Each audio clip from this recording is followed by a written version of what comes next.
Quel rapport y a-t-il entre la littérature enfantine et l'art contemporain? A priori, aucun, et pourtant, y regarder de plus près, chaque album illustré est aussi une œuvre d'art, et chaque œuvre d'art raconte aussi une histoire. Qui se ressemble, s'assemble, ainsi est née l'exposition illustrée, au Centre de la gravure et de l'image imprimée à la Louvière. Mais voilà, j'ai été trouver Laurence Lefebvre, responsable de la section jeunesse de la bibliothèque provinciale, pour lui parler de mes constats graphiques et thématiques. Et effectivement, elle aussi, en voyant les artistes que je lui proposais, elle retrouvait des titres d'albums qu'elle connaissait. Et voilà comment est né le projet. Après, la difficulté, c'était comment faire dialoguer les livres, parce qu'on voulait qu'il y en ait quand même beaucoup, que les livres soient présentés comme dans notre quotidien, et comment associer les œuvres d'art. L'exposition a été conçue comme un livre. L'histoire se déroule en 3 chapitres.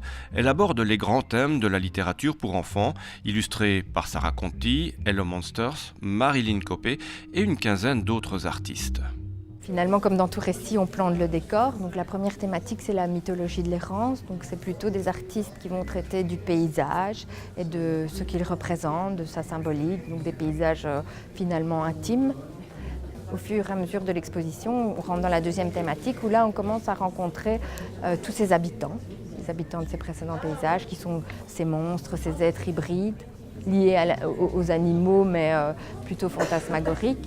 Et puis, on arrive à la troisième thématique où là, les personnages sont plus reconnaissables et sont souvent liés au conte classique. Donc on va rencontrer la figure du loup, le petit chaperon rouge, Blanche-Neige, enfin des personnages plus connus de la littérature.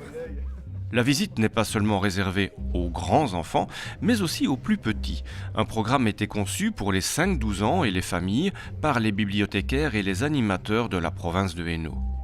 Je peux déjà dire qu'il y a un magnifique jeu de loi qui a été créé par Leslie Léonie et qui servira à créer ces animations pour les enfants, à les emmener à la découverte de l'art. Il y a aussi d'autres types de jeux. Il y aura des ateliers créatifs qui seront animés par les collègues du Centre de la gravure. Donc, sous de multiples manières, les enfants vont rentrer dans les œuvres d'art, que ce soit en étant accompagnés par un guide, un bibliothécaire, un animateur, ou en s'appropriant une technique, puisqu'ils auront aussi des ateliers pratiques. Et comme une bonne nouvelle n'arrive jamais seule, vous pourrez aussi découvrir l'exposition Tandem jusqu'à la fin du mois d'août. Infos et réservations au Centre de la gravure et de l'image imprimée.